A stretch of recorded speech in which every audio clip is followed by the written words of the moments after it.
Sveiki, mane daugelis turbūt jau pažįstate. Esu kinesterapeutas Marius ir šiandien noriu pašnekėti ypatingą temą. Apie tai, ko negalima ir ką reiktų daryti po juosmens išvaržos operacijos. Taigi tikrai labai aktuali tema ir kviečiu klausyti iki galo. Visiškai yra nesvarbu, ar po operacijos praėjo mėnesis ar 2 metai. Šie principai ir taisyklės, kurias pasakysiu, galioja visiems be išimčių. Pradėsiu nuo to, ko negalima daryti. Pirmas dalykas – tai stuburo fleksija. Stuburo išvarža susidaro dėl netaisyklingos stuburo padėties. Kitaip sakant, dėl ilgai trunkančio arba dažnai pasikartojančio stuburo lenkimo.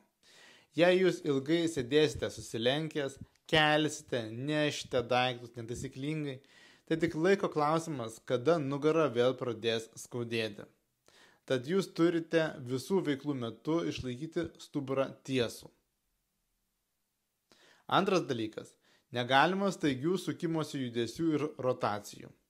To negalima dėl to, kad dažnu atveju gilieji pilvo ir nugaros raumenys, kurie tiesiogiai tvirtinasi prie stuburo ir turėtų jį stabilizuoti, yra per silpni. Ypač jei jūs daug laiko sėdite ir mažai sportuojate. Kaip šios raumenys sustiprinti – žiūrėkite video iki galo. Trečias dalykas – negalima bėgti ant kieto paviršiaus. Jei mėgstate bėgioti, visada skatinu rinktis miško paklotę arba žolytę. Ir dabar noriu pašnekėti, ką jūs turite daryti. Išduosiu baisią paslaptį, kuri tiems žmonėms, kurie jau pasidarė juosmens išvaržos operaciją, tikrai nepatiks. O paslaptis yra ta, kad dažnai nugaros skausmas grįžta po 2 metų, jei žmogus nekoreguoja savo gyvenimo būdą. Ir tai sako mokslas ir mokslinių tyrimų išvados, o ne aš. Tai sugalvojau ne aš. Tad ką jūs turite daryti? Pirmas dalykas, svarbiausias dalykas – tai sportuoti ir stiprinti giliuosius pilvo ir nugaros raumenis. Būtent šie raumenys, kaip jau minėjau anksčiau, tiesiogiai tvirtinasi prie stuburo ir jį stabilizuoja visų veiklų metu.